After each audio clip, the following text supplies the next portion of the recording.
श्री राम जन्मभूमि तीर्थ क्षेत्र ट्रस्ट की बैठक में केवल महासचिव चंपत राय और ट्रस्टी अनिल कुमार मिश्र के त्यागपत्र पर ही नहीं निर्णय होना चाहिए।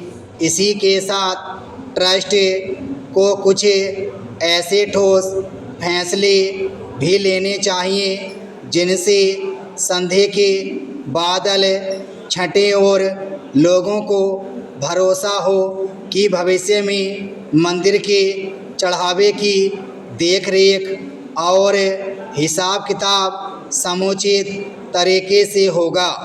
ऐसे फैसले लेना इसलिए आवश्यक है क्योंकि चढ़ावा चोरी के प्रकरण ने हिंदू समाज की भावनाओं को बुरी तरह आहत किया है। उसकी आस्था और विश्वास को गहरी चोट पहुंची है। इसकी क्षतिपूर्ति के लिए ट्रस्ट को कठोर से कठोर फैसले लेने में हिचकिचाहट का परिचय नहीं देना चाहिए। यदि आवश्यक समझा जाए तो ट्रस्ट को भंग कर उसके नए सिरे से गठन की पहल भी की जानी चाहिए। ट्रस्ट के पदाधिकारियों को यह आभास होना चाहिए कि इतने बड़े मामले में उन्होंने अपेक्षित गंभीरता, संवेदनशीलता और तत्परता का परिचय नहीं दिया। समझना कठिन है कि चढ़ावा चोरी का मामला सामने आने पर बिना किसी छानबीन के उससे इनकार क्यों किया गया। इसी तरह तत्काल प्रभाव से उच्च स्तरीय जांच की कोई ठोस पहल क्यों नहीं की गई। वास्तव में ऐसे एक नहीं अनेक सवाल हैं जो ट्रस्ट के पदाधिकारियों और उनकी कार्यशैली को कटघरे में खड़ा करते हैं। महासचिव चंपत राय और ट्रस्टी अनिल कुमार मिश्र के त्यागपत्र पर फैसला लेने में भी एक तरह से देरी ही की गई। आखिर इन दोनों लोगों की ओर से त्यागपत्र दिए जाने के बाद यथाशीघ्र बैठक क्यों नहीं बुलाई गई।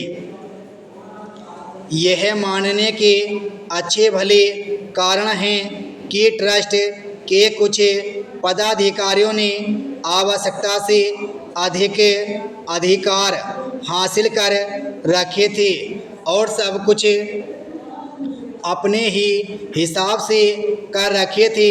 इसी तरह ऐसे किसी निष्कर्ष पर पहुंचने के भी पर्याप्त कारण हैं कि ट्रस्ट के सभी पदाधिकारी समान रूप से सक्रिय नहीं थे और कुछ ने किन्हीं कारणों से स्वयं को निष्क्रिय अथवा अलग थलग कर रखा था। इससे संतुष्ट नहीं हुआ जा सकता कि चढ़ावा चोरी के मामले की छानबीन विशेष जांच दल की ओर से की जा रही है, क्योंकि तरह तरह के आरोप लगातार सामने आ रहे हैं। इन आरोपों से ट्रस्ट की छवि धूमिल हो रही है, क्योंकि चढ़ावा चोरी के प्रकरण ने पूरे देश का ध्यान अपनी ओर आकृष्ट किया है।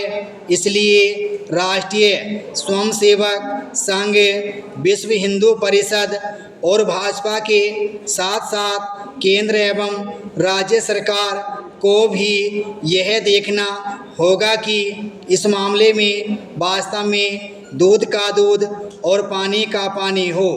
आवश्यकता केवल इसकी नहीं है कि भक्तों के दान की राशि का हिसाब किताब सही तरह से हो, बल्कि ऐसी कोई व्यवस्था बनाने की भी है कि दान राशि का उपयोग किन कार्यों में किया जाएगा। ब्राह्म स्टॉक।